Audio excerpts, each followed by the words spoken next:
Coach, first of all, happy holidays. What's this bowl trip been like, and how about today? It's been awesome, man, and top it off with a win. That's what we wanted. That's what we came here for. The guys really prepped all month and focused on those little details. We really talked about the little things and getting better at those things to make the big things happen. Those guys, you could see it from the beginning of the game, and taking care of the football. It was rainy, it was slippery, and the guys embraced that, and that's what it's all about. So really proud of our team.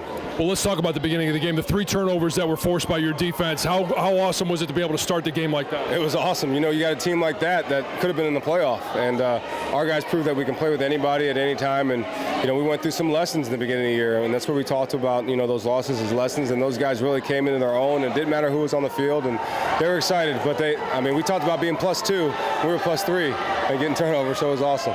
A lot of guys got an opportunity because others weren't playing today. What did you see from some of those younger players or guys that just hadn't been able to get on the field until now?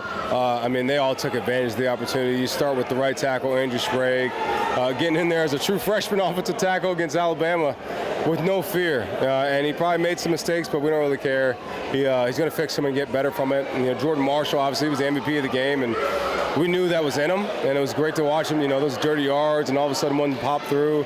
And then you go on defense with guys like Enoetta, Ike, Trey Pierce, Mason Curtis, Brandon Hillman, all those guys making plays. It was fun to watch.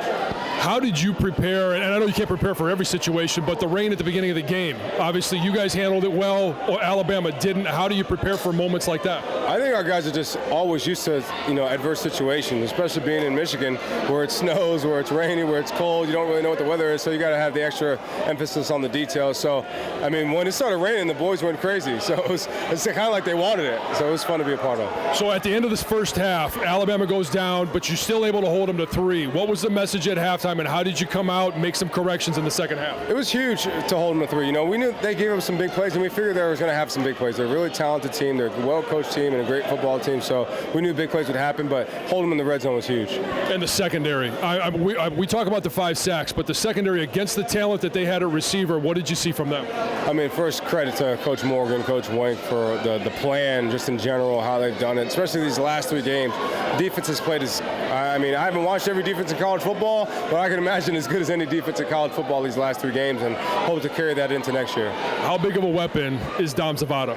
He's an animal. Said it from the beginning of the year in training camp. He just, knock on wood, he doesn't miss. I always mess with him on Thursdays. He misses one, and I was like, yeah, that's the one you missed for the week, and then doesn't miss again. So, he's awesome to be around. I'm glad he's coming back. Well, congratulations on the win. Thanks for your time this year, and we'll look for you in the offseason. Appreciate it. Go Blue.